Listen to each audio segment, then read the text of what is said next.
आपके साथ मैं अभिषेक पांडे और इस बुलेटिन में बात करेंगे टीटीपी और बीएलए के प्लान महाविनाश के बारे में।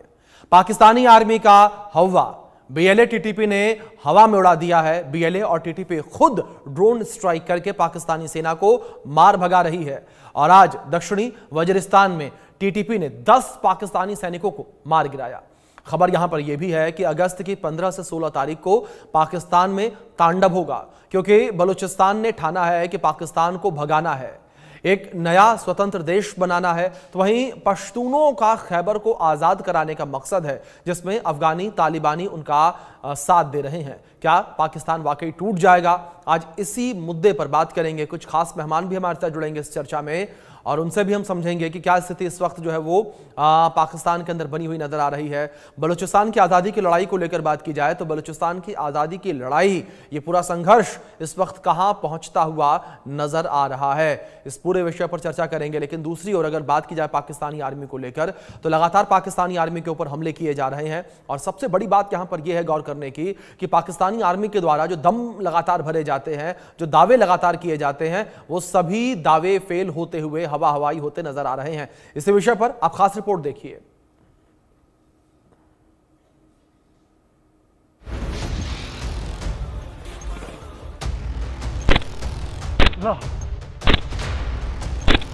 पाक आर्मी हवा बीएलए टीटीपी ने हवा में उड़ा दिया।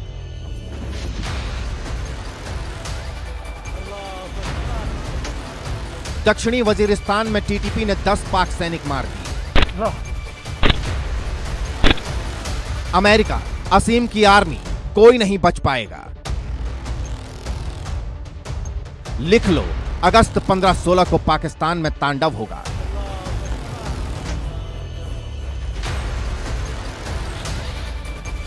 खैबर, बलूचिस्तान में मुनीर का इस्लाम पत्ता फेल। तालिबान अब पाकिस्तान का टिश्यू पेपर नहीं है। कांधारी तालिबानों की नफरत भुगत रहा पाकिस्तान। मुनीर का मन, कंट्री भाड़ में जाए, रिसोर्स न जाए। मुनीर की इसी घटिया सोच को बीएलए टीटीपी नेस्तनाबूद करने में जुटे हैं। पहले बीएलएफ के ऑपरेशन बाम में 50 सैनिक मारे गए।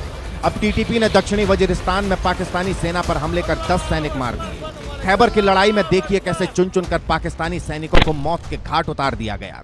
स्नाइपर सटीक निशाना लगाकर पाकिस्तानी सैनिकों को ढेर करते दिखे। ऐसा लगा जैसे ये पाकिस्तानी सेना के जवान नहीं कोई नौसिखियां हों, क्योंकि उन्हें गोली किस तरफ से आ रही है इसका कोई अंदाजा ही नहीं है। ये बस घिर गए और गोलियां खा रहे हैं। बताया गया कि टीटीपी के दबाव में पाकिस्तानी सेना की 54वीं ब्रिगेड कमांड ने मिराली के वजीर बहुल इलाकों में उस्मानजई कवालियों के साथ एक डील पर हस्ताक्षर किए हैं। इसके तहत पाक सेना उत्तरी वजीरिस्तान में कोई भी सशस्त्र काफिला नहीं भेजेगी। पश्तून क्षेत्र में होने वाली किसी भी गतिविधि के लिए पाक सेना को परमिशन लेनी होगी, यानी local to global. TTP BLA के पाकिस्तान पर हमले डबल हो गए। बिचौलिए पाकिस्तान को हर ओर से मुंह की खानी पड़ रही है। पाकिस्तान बर्बादी की तरफ चल नहीं रहा बल्कि दौड़ रहा है। बलोच, पश्तून पानी, बिजली, गैस मांग रहे थे, लेकिन अब आजादी मांग रहे हैं। पाकिस्तान चाहे जितना मीडिया ब्लैकआउट कर ले, आईएसपीआर दुनिया से चाहे जितने झूठ बोल ले, लेकिन बलोच और पश्तून उनकी हकीकत दुनिया को बता रहे हैं। मार मार कर पाक सेना को भगा रहे हैं। बलोचिस्तान और खैबर का बड़ा क्षेत्र पाक सेना के कंट्रोल में ही नहीं है, क्योंकि उनके भाड़े के सैनिक भाग रहे हैं। अब खबर है कि 15 और 16 अगस्त को जब नवाब अकबर खान बुगती का शहीदी दिवस है, तब पाकिस्तान पर बड़ा हमला होगा। इस बार ऐसा हमला होगा जिसे पाकिस्तान झेल नहीं पाएगा, क्योंकि पाकिस्तान के पाप का घड़ा अब भर चुका है।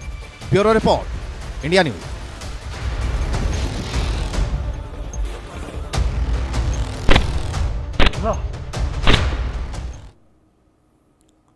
तो आपने रिपोर्ट देखी और इस रिपोर्ट से भी आपने कहीं ना कहीं समझा होगा कि पाकिस्तान में इस वक्त क्या स्थिति बनी हुई नजर आ रही है और पाकिस्तानी आर्मी की इस वक्त क्या स्थिति हो रखी है। इसी विषय पर बातचीत करने के लिए हमारे साथ 2 खास मेहमान जुड़ गए हैं। हमारे साथ सुमित पीर जी जुड़े हैं, जो कि राजनीतिक विश्लेषक हैं, और साथ ही साथ हमारे साथ जेके रिटायर्ड मेजर जनरल डॉक्टर जेके बंसल जो हैं डिफेंस एक्सपर्ट के तौर पर, और पीके सहगल जी हमारे साथ जुड़े हुए हैं डिफेंस एक्सपर्ट के तौर पर।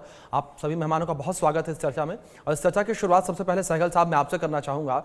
अगर सहगल साहब इस पूरे सिनेरियो को हम देखें, जिस तरीके से लगातार टीटीपी के हमले बढ़ते चले जा रहे हैं पाकिस्तान के ऊपर, और बीएलए के हमले भी बढ़ रहे हैं, और दूसरी ओर एक सबसे अहम बात यह है और गौर करने की बात यह है कि बीएलए और टीटीपी ने हाथ मिला लिया है। अब टीटीपी बीएलए को सपोर्ट कर रही है बलूचिस्तान की आजादी को लेकर। देखो, इसमें किसी प्रकार को कोई शक नहीं कि पाकिस्तान के बहुत बुरे दिन आ चुके हैं। पाकिस्तान इस समय काफी ज्यादा गंभीर स्थिति में है।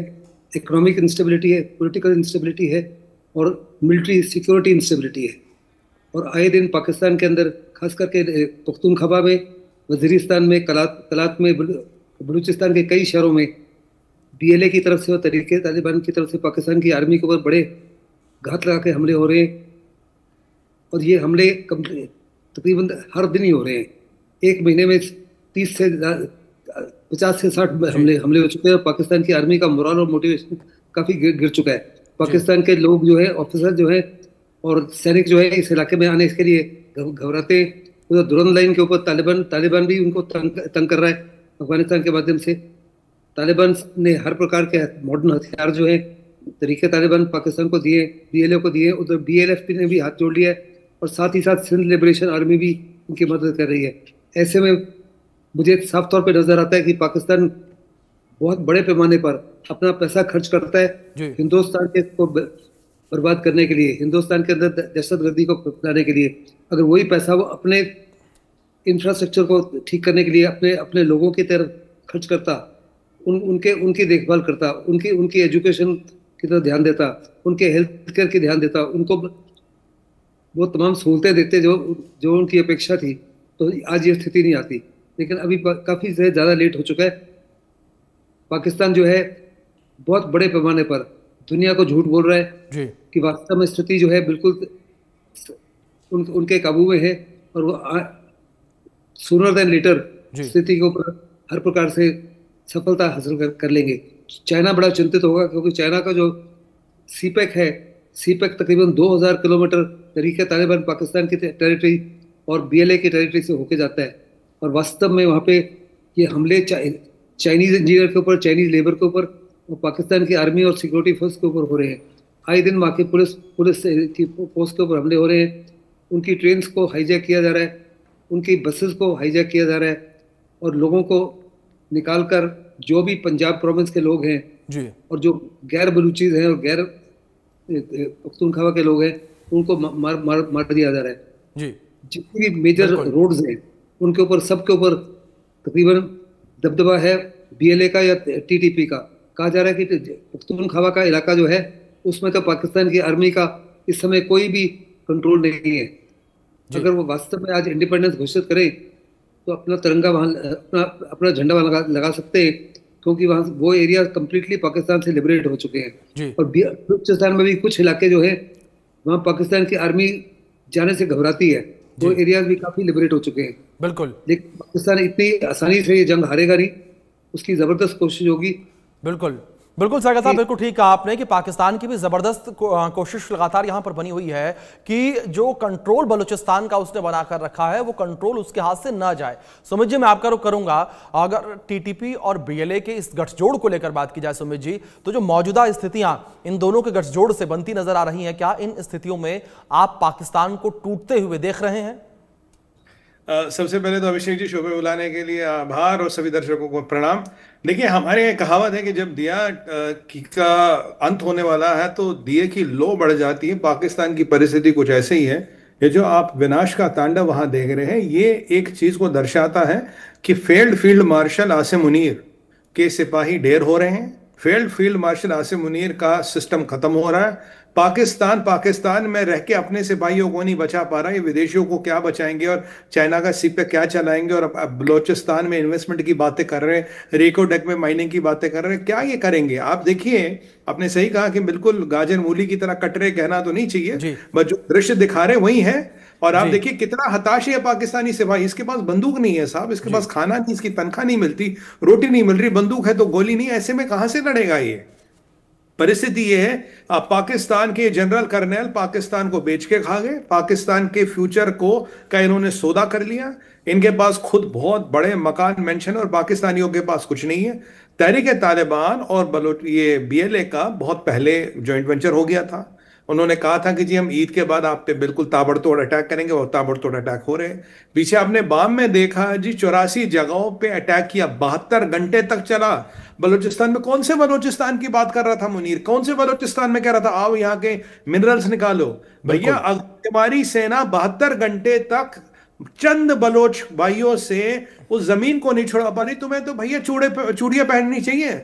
भैया एक बात समझ लो पाकिस्तानियों, तुम्हारे पास कुछ नहीं बचा है।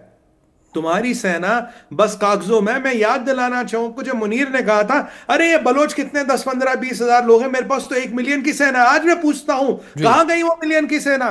कहां गया वो दबदबा? कहां गया वो इस्लामिक बॉम्ब? कहां गया वो पाकिस्तान? कहां गया वो मिलिट्री पावर? हकीकत यह है तुम बच्चों का टेल्को पाउडर, चमेली का तेल, चंपी का तेल बनाने वाले फौजी हो। तुम्हारे बस का युद्ध वुद्ध नहीं है। तुम जाके फौजी तंजीम में व्यापार करो, ये डायपर बेचो, टेल्कम पाउडर बेचो, इसके अलावा तुम्हारे बस का कुछ नहीं है। परिस्थिति ये है सर कि आप, ये वक्त की बात है, मुझे लगता है 26 के अंत तक पाकिस्तान 4 भागों में टूट गया होगा। अभी भी पाकिस्तान के जो 4 भाग है लूजली हेल्ड है, मतलब ये हिल रहे आपस में। और अभी जो आप परिस्थिति देख रहे हो, अगर विदेश में बैठा जैसे हम बैठे कोई देखे, आपको तो यही लगेगा ना पाकिस्तान की सेना 0 वटा सन्नाटा है। 5 युद्ध हारने वाली सेना ही है। ऑपरेशन सिंदूर को 5वां मानता हूं मैं। युद्ध तो दूर की बात है अभिषेक जी, ये अपने जगह को, अपने जमीन को नहीं बचा पा रहे। अरे साहब अपनी जान को नहीं बचा पा रहे, देश क्या बचाएंगे, मिट्टी क्या बचाएंगे? मुझे लगता है पाकिस्तान की सेना को सरेंडर करना चाहिए। उन्हें मुनीर के टेबल पर इस्तीफा रखना चाहिए। उनमें बोले देखो मुनीर जी, आप अपने लाखों करोड़ों बनाओ, हम यहाँ मरने के लिए पैदा नहीं हुए। बलोच भाइयों को इंडिपेंडेंस घोषित करनी चाहिए, तहरीक तालिबान को अपना हिस्सा अलग करना चाहिए। पाकिस्तान की जहरी सुन्नी आर्मी के साथ आपका कोई लेना देना नहीं। ये सिर्फ शोषण उत्पीड़न करना चाहते हैं, महिलाओं का बलात्कार, बच्चों को मारने का काम। और जब बम फोड़ते हैं या बम की टेस्टिंग करते हैं, रेडिएशन से मरता बेचारा बलोच। अभिषेक भाई ये है, लूट खसूट का काम करते हैं लोग। बिल्कुल बिल्कुल समझिए, बिल्कुल ठीक कहा आपने कि जिस तरीके से जो मुनीर की सेना है वो वर्दी की आड़ में किस तरीके से गुंडागर्दी करती है, किस तरीके से क्राइम करती है, इसके कई सारे जो हैं कह सकते हैं कि वाकये निकलकर सामने आए हैं। खुद बलोचों ने इस बात को एक्सेप्ट किया, बलोचिस्तान की महिलाओं ने इस बात को एक्सेप्ट किया कि लगातार जो पाकिस्तानी आर्मी है वो उनके ऊपर अत्याचार कर रही है। सहगल साहब, दूसरी ओर अगर बात पाकिस्तानी आर्मी को लेकर की जाए, जिस तरीके से इस समय पाकिस्तानी आर्मी का जो मनोबल है वो टूटा हुआ नजर आ रहा है, उसे किस तरीके से आप देखते हैं? क्योंकि अब यह स्थिति हो चुकी है कि अगर पाकिस्तानी आर्मी में किसी को भी यह पता चलता है कि उसकी पोस्टिंग बलूचिस्तान में होने वाली है तो वो इस्तीफा देने तक को राजी हो जाता है। देखो, जब ऑपरेशन सिंदूर हुआ था उस समय क्वेटा के जो कोर कमांडर थे उन्होंने साफ तौर पे आसिफ मुनीर को लिखा था कि उनके यहाँ कम से कम 200 से 400 ऑफिसर्स ने रिजाइन कर दिया और 10,000 से ज्यादा सैनिकों ने रिजाइन कर दिया। तो साफ तौर पे कहते थे कि ये ऑपरेशन जो है ये बेबुनियाद है और हम किसी प्रकार से हिंदुस्तान का मुकाबला नहीं कर सकते। अगर हिंदुस्तान का मुकाबला नहीं कर सकते तो अब बलूचिस्तान में बीएलए का और तहरीक तालिबान पाकिस्तान का तो क्वेश्चन डजंट अराइज। वो किसी प्रकार से उनका मुकाबला नहीं कर सकते। जितनी वो याचनाएं दे रहे हैं वहाँ के महिलाओं को या वहाँ के अवाम को, एक को याचना देते हैं तो 10 और खड़े हो जाते हैं उनके खिलाफ। अगर आपको याद होगा कि बांग्लादेश में उन्होंने इसी माफी की याचनाएं दी थी, इसी माफी की कार्रवाई की थी और बांग्लादेश ईस्ट पाकिस्तान बन गया। It's only a question of time. इतनी जल्दी तो नहीं पाकिस्तान टूटेगा, क्योंकि बलूचिस्तान जो है सबसे रिसोर्स रिच कंट्री है, प्रोविंस है, सबसे ज्यादा उनको आमदनी वहां से होती है, इसलिए बड़ी आसानी से तो इसको नहीं छोड़ेंगे। लेकिन ये जंग जो है बड़े पैमाने पर बलूचिस्तानी जीत सकते हैं अगर कुछ देश जो हैं इनको मॉरल सपोर्ट के अलावा पॉलिटिकल सपोर्ट और इकोनॉमिक सपोर्ट भी देना शुरू करें। तो बड़ा लाजमी है कि जहाँ तक हिंदुस्तान का ताल्लुक है, हिंदुस्तान हर प्रकार से पाकिस्तान की आर्मी को टाई अप रखना चाहिए लाइन ऑफ कंट्रोल के ऊपर और इंटरनेशनल बॉर्डर के ऊपर, ताकि एक भी सैनिक यहाँ से वो शिफ्ट ना कर सके। वैसे ही पाकिस्तान की आर्मी के लोग वहाँ जाने के लिए कतराते हैं, जाने से घबराते हैं, वहाँ के सीनियर ऑफिसर्स भी घबराते हैं।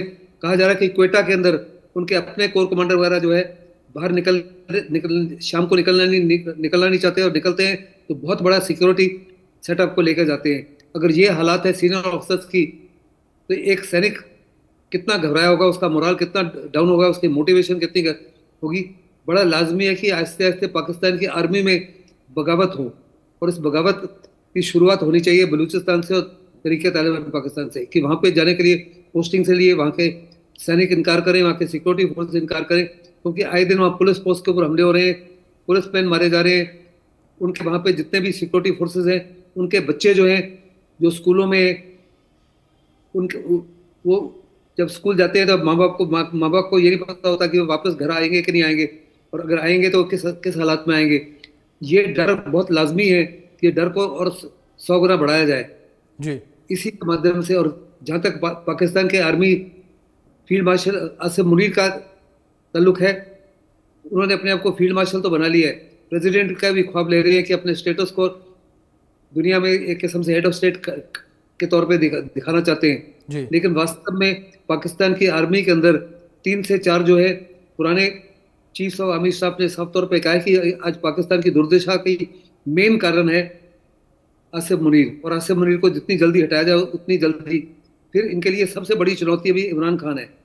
इमरान खान जो है अभी भी सबसे ज़्यादा पॉपुलर लीडर है, उसको जेल में रखा हुआ है 2 साल से, उसके ऊपर हर प्रकार की याचनाएं दी जा रही है, उनको एक सॉलिटरी सेल में रखा हुआ है। उसके बावजूद भी उसके इशारे के ऊपर पीटीआई जो है बड़े पैमाने पर पाकिस्तान में आ जाती है, और लाहौर में और इस्लामाबाद में सड़कों को उनको कंट्रोल करना भी मुश्किल हो जाता है। अभी बड़ा लाजमी है कि पीटीआई भी बलूचिस्तान बीएलए के साथ में और तहरीके तालिबान पाकिस्तान के साथ हाथ मिला ले, ताकि पाकिस्तान के अंदर पंजाब प्रोविंस के अंदर भी इसी माफी का कार्रवाई होनी शुरू हो जाए जो बलूचिस्तान और पख्तूनख्वा में हो रही है।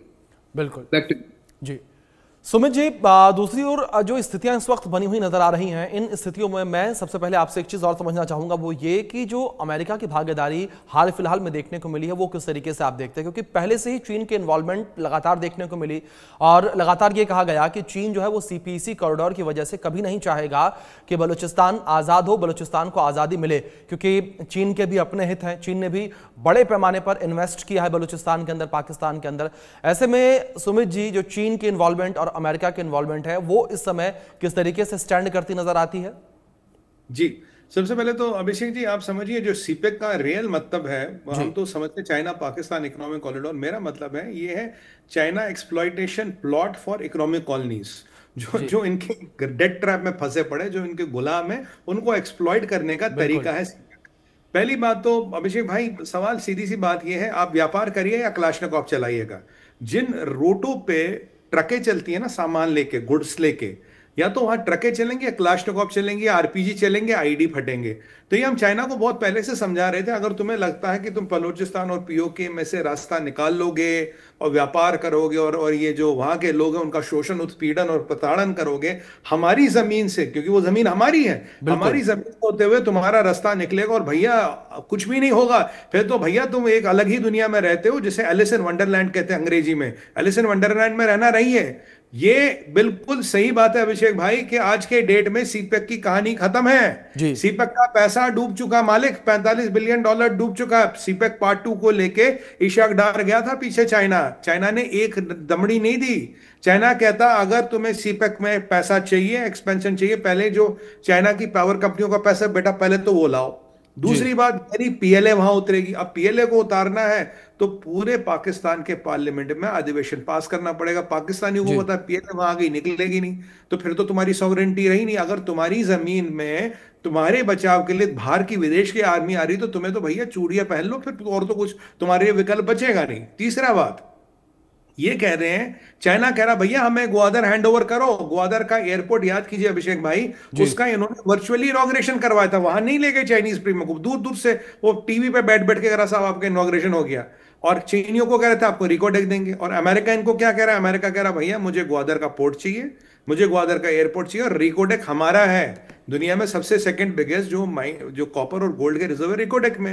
अब ये एक एनआर यहाँ, 100 है बीमार यहाँ। अब बलोच भाई कह रहे किसी के बाप का नहीं भाई, ये तो हमारा है। हम हमारे होते हुए कोई इसको ले नहीं सकता, हम किसी को ले नहीं देने को। और खासकर चीनियों से उन्हें सख्त नफरत है। याद कीजिए अभिषेक भाई, मजीद ब्रिगेड का एक चीनी मार ब्रिगेड है। मजीद ब्रिगेड के अंदर जो उनका जो सुसाइड स्क्वाड है उसके अंदर एक ब्रिगेड है जो सिर्फ चीनियों को हंट करता है। अभी पीछे देखिए जब ये सीपेक की बड़ी दुहाइयां लगाए थे 10-15 दिन पहले, तुरम के आसपास इन्होंने ट्राई जंक्शन बंद किया बीएलए ने। और उन्हें दिखा दिया हम जब चाहे सीपेक को पाकिस्तान से काट सकते हैं। फिर ऑपरेशन बाम हुआ, तब बीएलएफ ने अपना जौहर दिखाया। तो कायदे से अगर वास्तविकता को समझे, अगर चाइना की फौज वहां ना उतरे, पाकिस्तान के फौज की औकात ही नहीं है सीपेक को बचाए। सीपेक का पैसा पाकिस्तान खा गया। चाइना को समझना चाहिए इनका काम है लूट खसूट करना, पैसे खाना, है ना, किसी कोई मतलब ये लोग कोई काम वाम नहीं करते हैं। देखिए पाकिस्तान में संपन्नता कमाई अभिषेक भाई, जब आसपास कोई युद्ध हुआ है। युद्ध होगा, तबाही होगी, बर्बादी होगी, मौत के साथ सौदागर को काम मिलता है। ये लोग तो मौत के सौदागर हैं, पेड़ जहाद के बिजनेस में ही है। कहीं आसपास युद्ध हो जाए तो इन्हें काम मिलेगा। आपको क्या लगता है? ये तो बड़े खुश है इससे। ये कहते हैं भैया अगर ऐसी परिस्थिति बनती रही, चाइना का पैसा डूब गया, चाइना किस्त मांगने आएंगे, बोलेंगे भाई साहब कौन सी किस्त, आप देख रहे हो परिस्थिति क्या है। हाँ, उसके लिए 10-20 पाकिस्तान के सिपाही मरेंगे, मेरा पही सालों से मत है। जब जब चाइना इनसे पाकिस्तान से पैसे मांगेगा, 8-10 पाकिस्तान के सिपाही मारे जाएंगे, बोलेंगे देखो जी परिस्थिति है, आपको पैसे कहां से देंगे, पैसे तो है ही, वहां तो अराजकता फैली है, हमारे 10 सिपाही मरे हैं। अब चाइनीज को बोलेंगे जाके तुम जाके ले लो भैया वहां से पैसे, चीनी तो जाएंगे नहीं, डरपोक है ये पाकिस्तान की चाल है साहब, पैसे ना देने की तरकीब है। बाकी बलोचों ने बिल्कुल कहा है कि भैया यहां नहीं देंगे। अमेरिका और चाइना का एक ही इंटरेस्ट है। अब मुनीर सोच रहा है कि किस पलड़ने जाऊं, कहां ज्यादा पैसे मिलेंगे, लॉन्ग टर्म फ्यूचर कहां है। बट एक चीज अमेरिका भी बोल रहा है, चाइना भी बोल रहा है, ये जिसकी जमीन है ना उसको उसका बिना संज्ञान लिए आप कहीं कुछ नहीं कर सकते। Asim Munir does not own this land.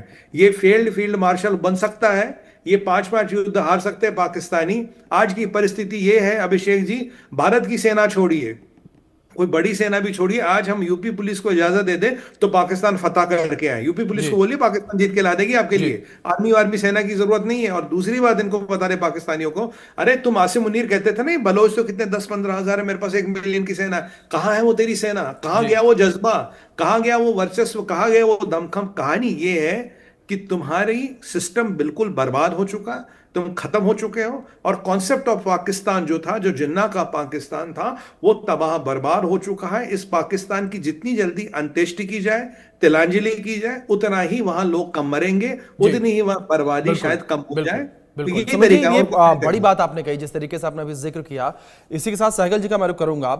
Sehgal साहब, अगर बात यहां पर टीटीपी और जो बीएलए के हमले हैं उन हमलों को लेकर की जाए, दूसरी ओर लगातार पाकिस्तान में जो आज़ादी की आवाज़ उठती हुई नजर आ रही है उसको लेकर बात की जाए, तो क्या आने वाले समय में आपको ऐसा लगता है कि पाकिस्तान के 4 से 5 हिस्से होंगे?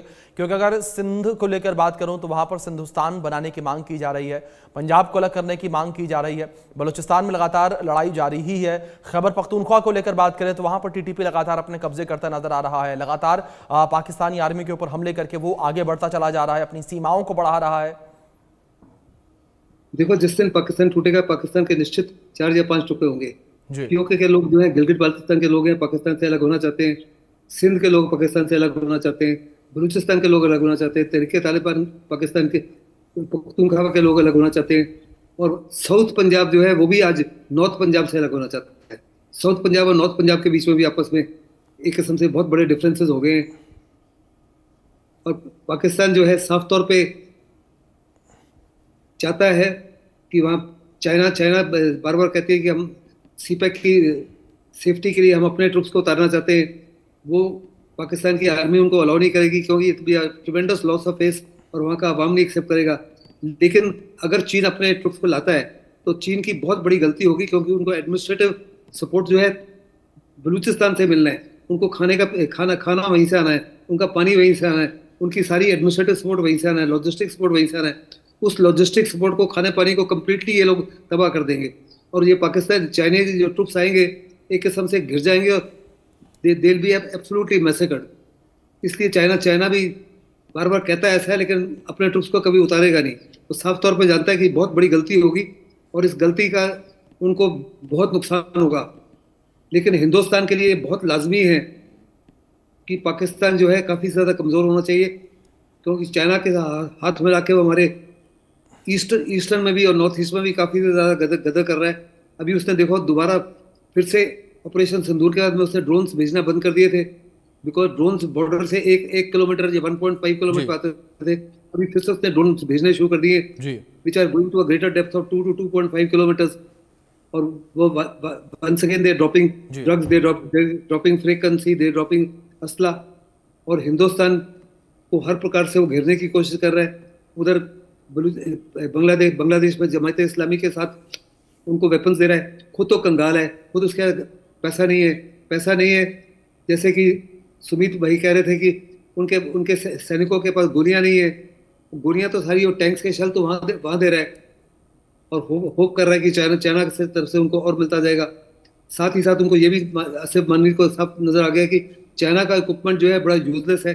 चाइना ने कहा कि मैं हाफ दी प्राइस पे आपको J-35 दे दूंगा जो स्टेल्थ एयरक्राफ्ट है। आसिफ मुनीर ने उनको कह दिया धन्यवाद, हमको आपके जहाज नहीं चाहिए। क्यों ये कल ऑपरेट करेंगे या नहीं करेंगे किसी को नहीं पता। और दूसरा, इसकी ट्रेनिंग के लिए काफ़ी ज़्यादा खर्चा हो जाएगा, वो हम बर्दाश्त नहीं कर सकते। साथ ही साथ आप देखो कि जितना भी चाइनीज इक्विपमेंट था, चाहे वो J-10 हवाई जहाज था, चाहे PL-15 मिसाइल थी एयर टू एयर, चाहे उनके रेडार्स थे, चाहे उनके बिल्कुल जिस तरीके से सहगल साहब आपने जिक्र किया कि जो स्थितियां इस वक्त पाकिस्तान में बनी हुई नजर आ रही हैं, उससे साफ तौर पर फिलहाल यही लगता है कि पाकिस्तान के आने वाले समय में 4 से 5 टुकड़े होना निश्चित ही है, क्योंकि पाकिस्तान के हाथ से चीजें इस वक्त निकलती हुई नजर आ रही हैं। और जिस तरीके से BLA और TTP की ताकत बढ़ रही है, वो ताकत भी पाकिस्तानी आर्मी के लिए एक बड़ी चुनौती है। फिलहाल आप दोनों मेहमानों का बहुत शुक्रिया जुड़ने के लिए, अपना कीमती वक्त इंडिया न्यूज को देने के लिए। चलिए वक्त एक छोटे से ब्रेक का, बने रहें इंडिया न्यूज के साथ।